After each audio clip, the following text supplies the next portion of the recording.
Dabeiba es uno de esos municipios en Colombia que, por ser la puerta del Urabá, ha sido un escenario de la guerra en Colombia, y desde hace muchos años. Pero esta guerra latente que se enconó contra estas montañas se incrementó sustancialmente cuando llegaron los hombres de las autodefensas de Córdoba y Urabá, enviados por los hermanos Castaño, para acabar con la hegemonía guerrillera en el pueblo, una hegemonía que era impartida por las FARC. Para defender su territorio, las FARC desplegaron una guerra contra el ejército terrorífica, que dejó cientos de muertos. Y la fuerza pública, como sucedía en esa época en Colombia, pues enfrentó este desafío de las FARC de la mano de los paramilitares. Corrían los tiempos tenebrosos de la década de los 90.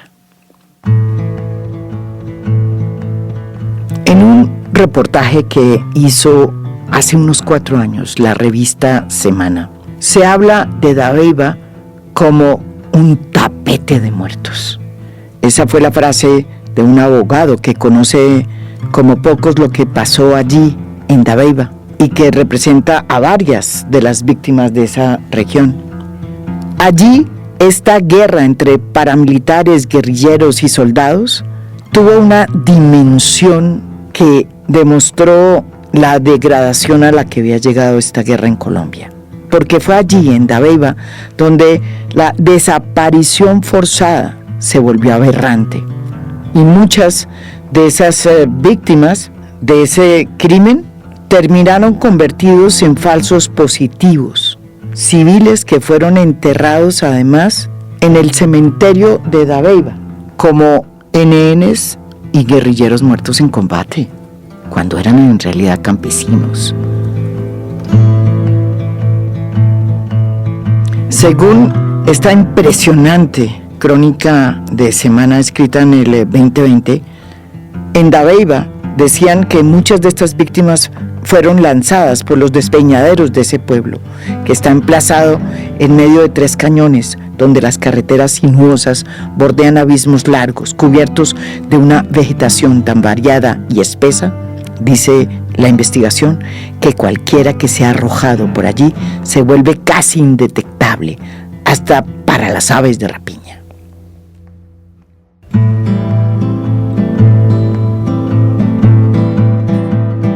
Esa connivencia entre soldados y paramilitares quedó expuesta en la sentencia de la masacre de La Balsita.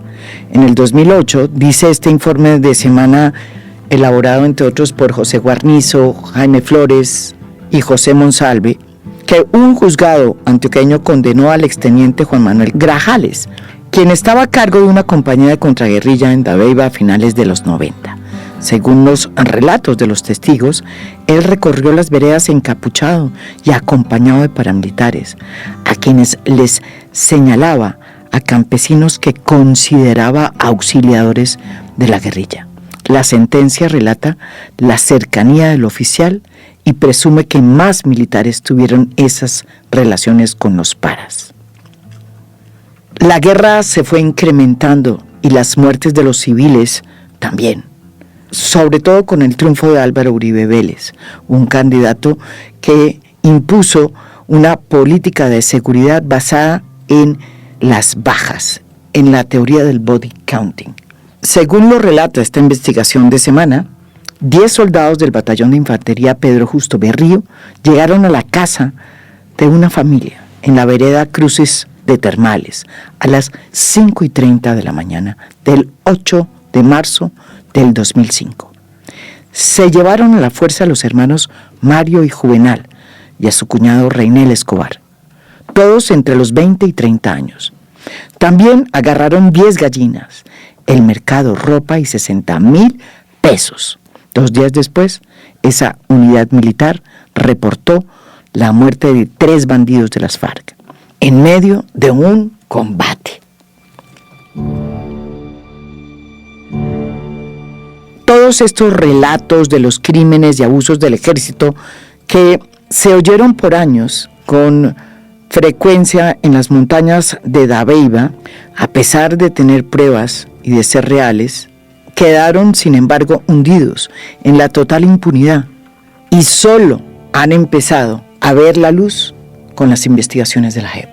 El Tribunal de Justicia Transicional que se creó a partir del Acuerdo de Paz y que tiene el macrocaso número 3, que investiga asesinatos y desapariciones forzadas presentadas como bajas en combate por agentes del Estado.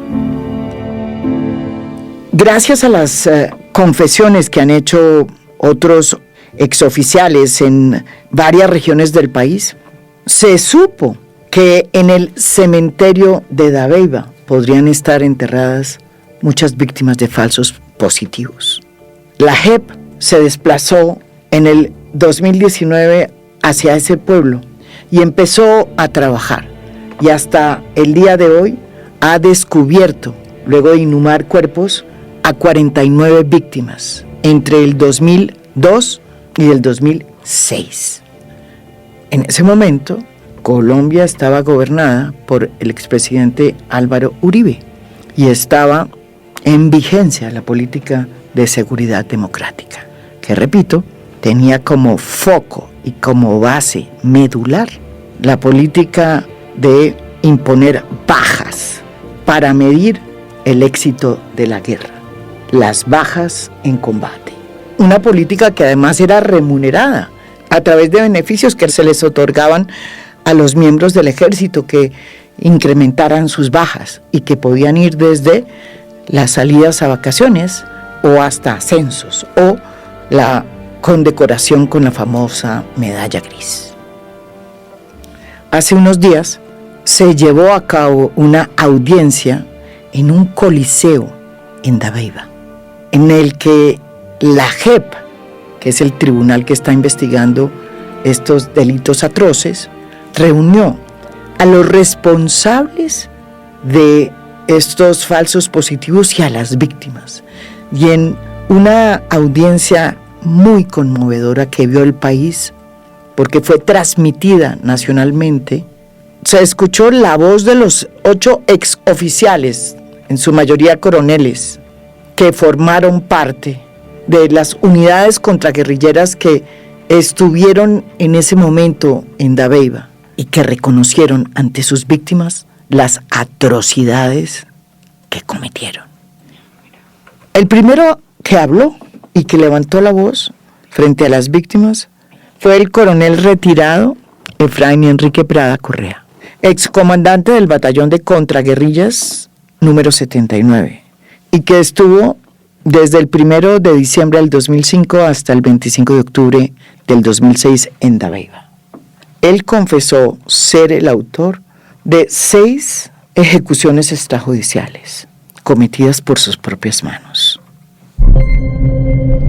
Un saludo muy especial para los familiares de las víctimas, para los señores magistrados de la Jurisdicción Especial para la Paz, para todo el personal que nos acompañan, entes internacionales, periodistas y comunidad de Dabeiba. Me presento en mi calidad de máximo responsable. Mi nombre es Efraín Enrique Prada Correa. Para el momento los hechos era el comandante del batallón de contrarrías número 79, perteneciente a la Brigada Móvil 11, con jurisdicción en el municipio de Dabeiba y agregados operacionalmente a la Brigada 17. Estuve como comandante del batallón de contrarrías 79 desde el 1 de diciembre del 2005 hasta el 25 de octubre del 2006. Fueron 10 largos meses, de los cuales duré 1 mes de vacaciones, 2 meses en comisión, y el resultado de estos 10 meses en la unidad fueron 6 casos, por los cuales hoy estoy aquí respondiendo.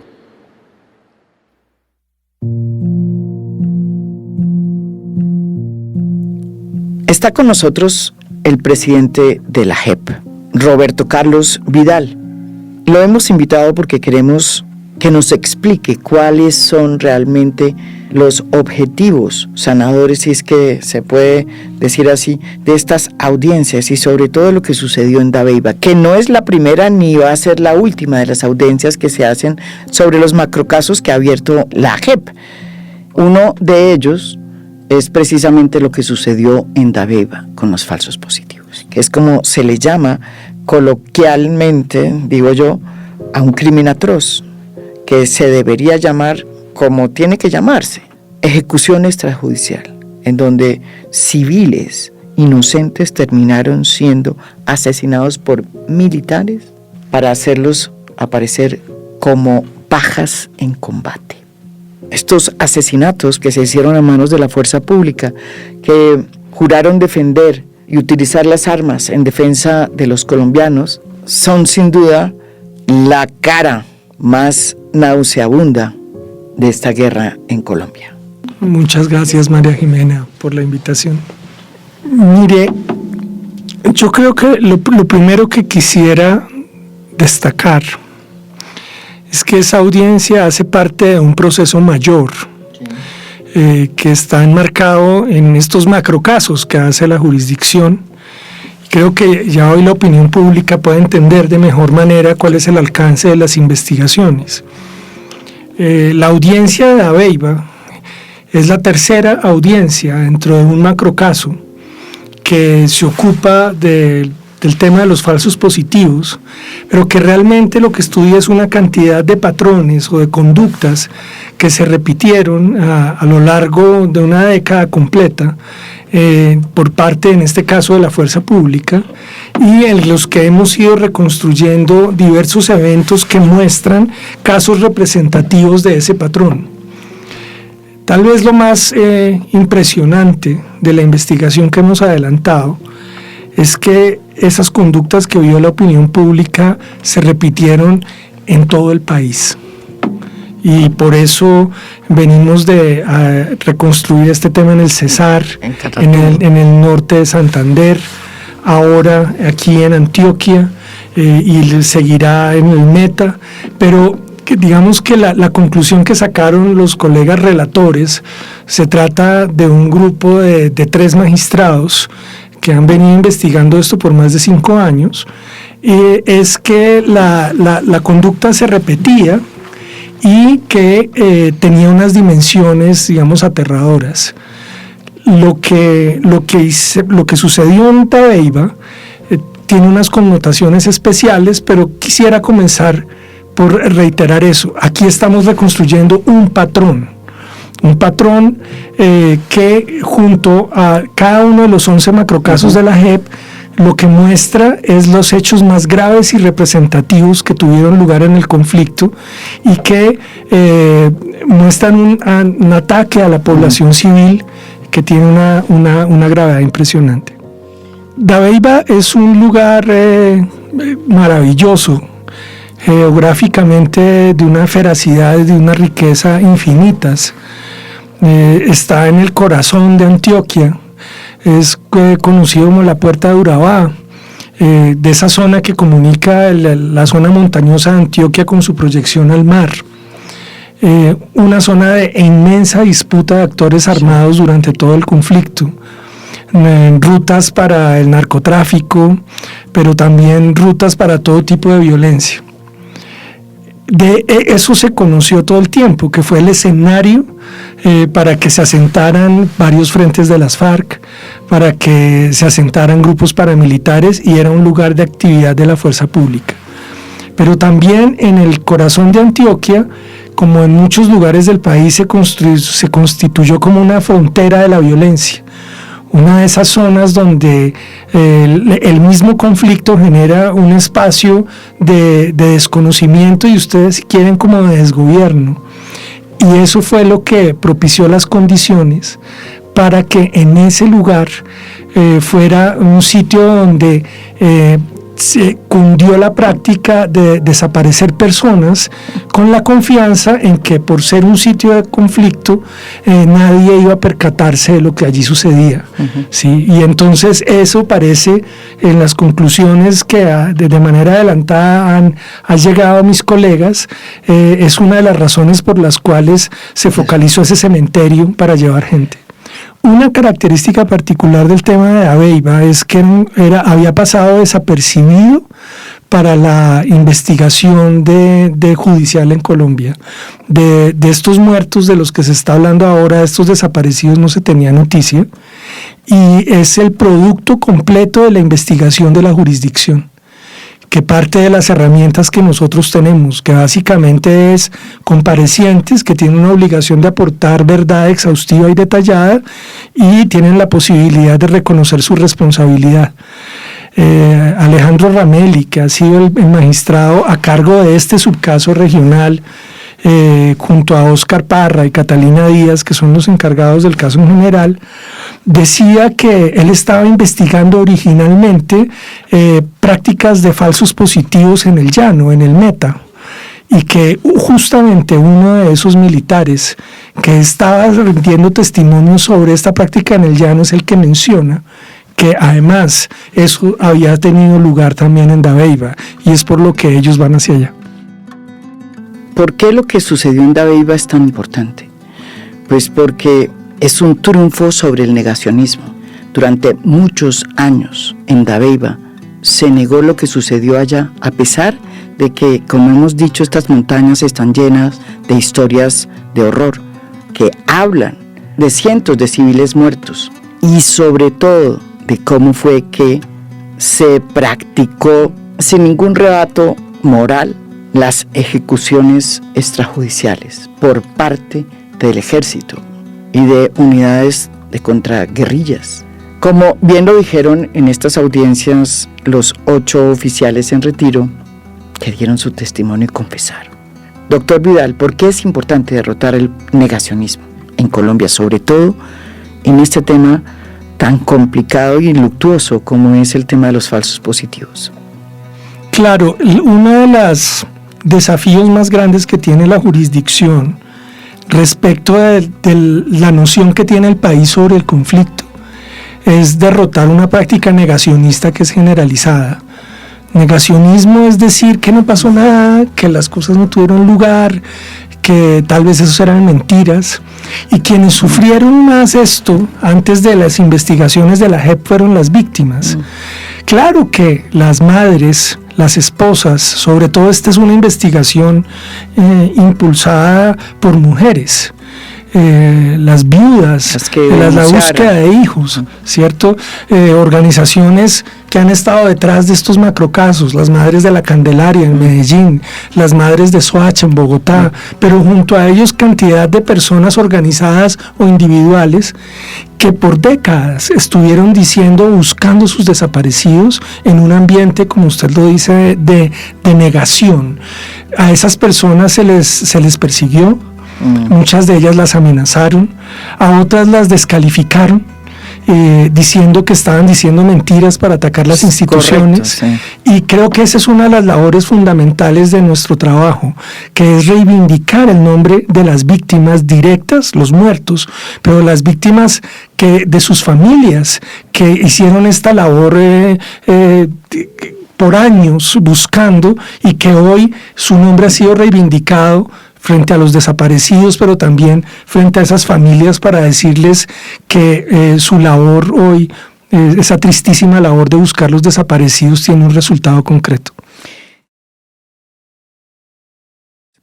Hablando con el escritor argentino Martín Caparrós, que conoce muy bien Colombia, sobre el impacto que había tenido en la sociedad colombiana estas audiencias de Dabeiba, él me hizo ver cómo era de curioso que solamente cuando los responsables de los crímenes hablaban, la sociedad les creía, pero que a las víctimas que habían denunciado tanto tiempo atrás lo que había sucedido en Dabeiba, pues poco las habían escuchado.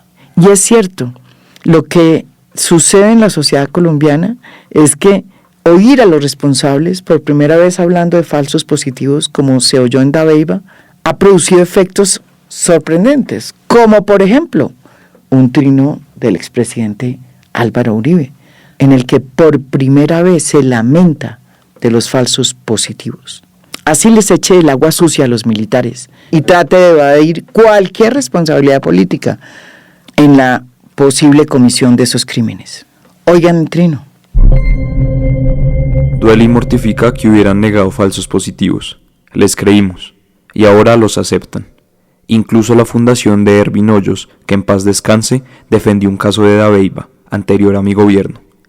Y apoyamos esa defensa. Los cometidos durante mi gobierno mancharon la seguridad democrática que bastante sirvió al país. Cualquiera de estos delitos es grave, sin que importe el número ni los casos de falsas acusaciones. Mi afectación es mayor por mi inmenso cariño a los soldados y policías de Colombia. Álvaro Uribe Vélez, 28 de junio de 2023. Doctor Vidal, usted como presidente de la JEP, ¿qué opinó de este trino del expresidente Álvaro Uribe? Yo creo que es uno de las manifestaciones más importantes que se registran en este momento. Y es que quienes han tenido el liderazgo del país y la responsabilidad de los asuntos públicos hoy también entran en un movimiento de reconocimiento de las víctimas y de la gravedad de los hechos. Y yo creo que eso también muestra cómo la sociedad colombiana en su conjunto empieza a tener una conciencia diversa, distinta de lo que sucedió en el conflicto armado o de lo que sigue sucediendo, por desgracia. Es evidente que ese trino sorprendió por que es la primera vez que acepta el expresidente Álvaro Uribe que en su gobierno también se cometieron falsos positivos. Pero también es cierto que en ese trino, como ya lo dije antes, trata de escurrir el bulto. No trata, sino que escurre el bulto de su responsabilidad política como gobernante frente a un crimen atroz que fue casi que sistemático y que se incrementó considerablemente durante su gobierno. ¿Cuál es su percepción sobre esa otra parte de ese trino del expresidente Álvaro Uribe?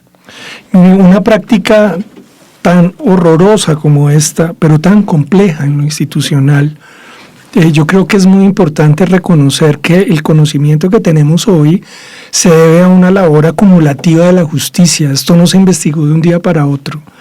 Esto involucró desde propias autoridades militares que en su momento investigaron el tema. Esto fue procesado mucho tiempo por la justicia ordinaria, por la Fiscalía General de la Nación, y sobre esas investigaciones es que nosotros hemos desarrollado las nuestras. La competencia, es decir, la capacidad que tiene la JEP de investigar a los sujetos es limitada y está delimitada. Sí, y entonces es muy importante porque nosotros aquí tenemos Justicia y Paz. Tenía una capacidad limitadísima para investigar exclusivamente a los paramilitares. Sí. Nosotros tenemos una capacidad mayor. Nosotros investigamos a la fuerza pública y a los miembros de las antiguas FARC, pero en esto concurren otras autoridades judiciales, ¿sí? Las responsabilidades de niveles mayores del gobierno involucran la Fiscalía General de la Nación y su trabajo, que sigue siendo competencia de ellos, pero también la Comisión de Acusaciones del Senado, de la Cámara, del Congreso.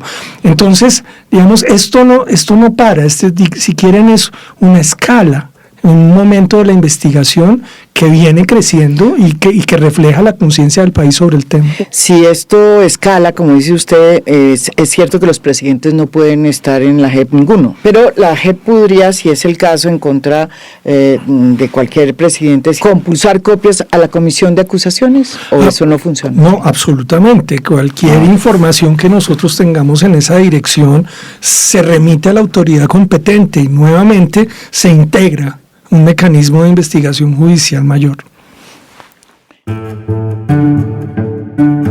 En todas las audiencias que he escuchado sobre falsos positivos, es evidente que ellos confiesan que ellos cometieron esos crímenes, pero que respondían a una política de Estado. Y por eso le pregunto al presidente de la JEP, ¿los que elaboraron esa política del Estado podrán ser objeto de la JEP? Teniendo en cuenta que en La Habana los presidentes fueron sacados de la órbita de la JEP. Es decir, que a ellos no los puede investigar la JEP, sino su juez natural, que es la Comisión de acusaciones, mejor conocida como la Comisión de Absoluciones. Absolutamente, claro que sí. La situación de los militares que hoy reconocen su responsabilidad ha sido una situación que en sí misma es un drama complejo. Sí. Muchos de ellos llegaron a la JEP habiendo sido procesados antes en la justicia ordinaria, habiendo sido muchos de ellos encontrados culpables por los hechos y condenados a 50 años de cárcel. Personas que estaban terminando su carrera militar en prisión, y habiendo muchos de ellos también confesado los hechos. Pero ¿cuál es la diferencia tan central en esto? Que lo que había sucedido en la justicia ordinaria era que se había diseminado esta tesis de las manzanas podridas. Manzanas podridas era, esto fue una operación criminal orquestada por un grupo muy pequeño y delimitado de militares que por su propia ocurrencia y por su propia cuenta se asociaron con 3 o 4 e hicieron estas cosas horrorosas. El paso que ha dado la investigación de la jurisdicción creo que también trae a la justicia este tema de que no se trataba de una iniciativa individual o de personas particularmente perversas dentro de la fuerza pública, sino que eso respondía a una serie de estrategias, a una serie de indicaciones, instrucciones, exigencias que se desarrollaron en el corazón del aparato militar, de la organización de la fuerza pública, y que no puede explicarse simplemente por iniciativas individuales y por lo mismo no puede resolverse con una responsabilidad de esos señores diciendo no más. Entonces, por eso la investigación de este caso, en los subcasos que tienen diversas características, cada uno, vuelvo a la idea, son casos representativos de prácticas diversas, ha llevado una dirección ascendente, si ustedes quieren, que es comenzar por unas declaraciones de los decenas de soldados, de tenientes que habían sido condenados o involucrados, y ellos empiezan a ofrecer a la JEP información que permite ir entendiendo cómo esta práctica realmente involucraba a personas de mayor rango y era una práctica institucional más generalizada. También está con nosotros un amigo entrañable y que conoce muchísimo Colombia porque entre otras vivió de pequeño acá. Es uno de los reporteros y sobre todo uno de los periodistas que mejor escribe sobre la guerra, el conflicto y sobre el poder, John Lee Anderson. John, hemos estado hablando mucho de la JEP y yo te he tratado de explicar qué consiste este Tribunal de Justicia Transicional, que además es único en el mundo y que no tiene cómo compararse con nada, porque precisamente es el primero en su especie. ¿Qué luz se te prende cuando escuchas aquí al presidente de la JEP hablando de un Tribunal de Justicia Transicional, de cómo se están haciendo unas audiencias con víctimas y con victimarios, y cómo de por medio no se habla de cárcel, sino que se habla de reconciliación, de redignificación de las víctimas, como dicen por ahí?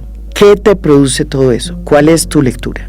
Bueno, varias cosas me vienen a la mente. Es fascinante escuchar sobre todo lo que significa para la sociedad colombiana, ¿no? Habló hace un momento de no sé si fueran palabras propias suyas o como lo interpreté yo, pero con las investigaciones y con cada macrocaso, ¿no? En la medida que se va exhibiendo lo que sucedió, se va de alguna manera u otra concientizando, ¿no?, a la sociedad colombiana en torno a cosas que me imagino que ya sabían, pero no quisieron enfrentar. Yo estoy hablando de forma muy global en torno a la sociedad colombiana, pero entonces me viene a la mente, o sea, en los casos en que las sociedades, o sea, participan de manera casi como cómplices pasivos a una política de Estado que incluye lo que se podría interpretar como terrorismo del Estado, utilizando paramilitares o en el caso de los militares falsos positivos a través de años, ¿no? O sea, ¿qué significa? O sea, requiere de un fuero judicial de este índole para que la sociedad, para que personas en la sociedad que antes estaban con la cara volteada tomasen conciencia. Se me vienen a la mente otras sociedades en donde no ha habido procesos así. Pienso en El Salvador, donde no ha habido ninguna justicia para la mayoría de las víctimas de su guerra civil, y en algunos casos de las formas más crueles. O sea, no estamos hablando de la Primera Guerra Mundial en donde dos bandos se pusieron en trincheras y volaron plomo. Y obvio, en Colombia tampoco. Hay sociedades en donde nunca han enfrentado lo que su gobierno hizo en una guerra o en aras de alguna proclama nacional. Los japoneses hasta hoy en día no reconocen lo que hicieron en China en los años 30, que incluía experimentos con bacteriológicas con los chinos. Los chinos no han olvidado, los japoneses nunca lo han reconocido y no está en los textos escolares. En Polonia ahorita han pasado leyes para absolver históricamente a los polacos de cualquier involucración en el Holocausto, culpándolo exclusivamente a los alemanes que pusieron sus fábricas de muerte ahí. Es decir, aquí en Colombia, o sea, por un lado me emociono porque estoy viendo un pueblo, un país que yo conozco, una sociedad que yo conozco a través de los años, que ha pasado por unas etapas bien oscuras. Y no solamente desde la selva, es decir, desde la guerrilla, sí, hubieron atrocidades, pero también desde el Estado mismo. Claro. Y entonces, ¿qué significa todo esto para la sociedad colombiana? Varias cosas me sugiere lo que está diciendo, ¿no? Mire, la primera, yo tuve la ocasión de visitar en Nueva York el Consejo de Seguridad de Naciones Unidas. El esquema de la JEP es muy intensivo en la participación de Naciones Unidas. Bajo el Consejo de Seguridad tenemos una misión de verificación muy poderosa en Colombia que acompaña el proceso. Y los miembros del Consejo de Seguridad que tienen muy en la mira lo que hacemos en Colombia, nos decían que hay cuestiones que les interesan mucho de lo que está pasando acá. Y a veces uno desde esa mirada ve cosas que aquí pasan desapercibidas. Una de ellas, mire usted, que les llama muchísimo la atención, es que el resultado de las negociaciones hubiese conducido a el sometimiento no solo de la guerrilla desmovilizada, sino una jurisdicción a la que también se somete el Estado. Eso es muy particular. O sea, que las dos partes de la negociación pactan un tribunal al que ambas se someten, y eso tiene un valor infinito, sí, claro. ¿Sí? Que es lo que nos está permitiendo a nosotros hacer avances que son decisiones desde los mismos acuerdos. Pero por otro lado, usted refería a este proceso del cambio, que es como la apuesta de la justicia transicional. Y allí tendría que decir que nosotros hacemos parte de un sistema mayor. No es menor, es muy importante el aporte de la Comisión de la Verdad, que termina su labor el año pasado, y en este contexto había aportado ya cuestiones muy claves. Los hallazgos, entre esos tal vez el más importante que enmarca lo que nosotros confirmamos, y es que el 80% de las víctimas en Colombia fueron de la sociedad civil, que no fue dominantemente un enfrentamiento entre ejércitos, sino de ejércitos sobre civiles, ¿sí? Dice el padre de Ru una y otra vez, el 80% de las víctimas eran atacadas tanto por los dos bandos con prácticas diversas. Nosotros en nuestra investigación simétrica, si bien aquí estamos hablando de falsos positivos, en el caso 1 estamos hablando de 28.000 civiles secuestrados por las FARC, muchos de ellos muertos. Entonces, aquí lo que se ve es esa victimización completa. ¿Qué va a pasar con estos oficiales retirados que confesaron en Dabeiba estos crímenes? ¿Qué es lo que sigue para ellos? cómo son las sanciones, que es otro capítulo que tenemos que hacer, pero para eso necesitamos muchos afondos. Bien, el reconocimiento de responsabilidad les da el acceso y la posibilidad de tener estas sanciones propias de la JEP, que son unos proyectos, había dicho, que contribuyen a la reparación de las víctimas. El primero en el que estamos trabajando es un proyecto de desminado y manejo del riesgo de minas, y justamente es en 3 municipios de la zona de Abeiba que tienen esa zona bloqueada porque fueron masivamente minados por los grupos armados. Entonces, el primer destino de estos militares va a ser ese municipio en un proyecto que trabajamos con UNMAS, la agencia de Naciones Unidas para Desminado, y el programa de desminado del país, en que ellos van a estar en esto con las comunidades. Sí, es muy interesante. Por primera vez se va a hacer. Es el primer proyecto y en que ellos ya van a empezar a cumplir su sanción integrados con las comunidades. Sí, es una labor muy delicada, muy delicada, y sin duda pues tiene implicaciones, pero la educación en el riesgo de minas, el trabajo con las comunidades y posteriormente el desminado va a ser parte del trabajo de ellos, claro que sí. Yo creo que eso es algo sin precedentes, ¿no? Sí, es muy interesante. Muy interesante. Esto es A Fondo, un podcast original de Spotify. Mi nombre es María Jimena Duzán.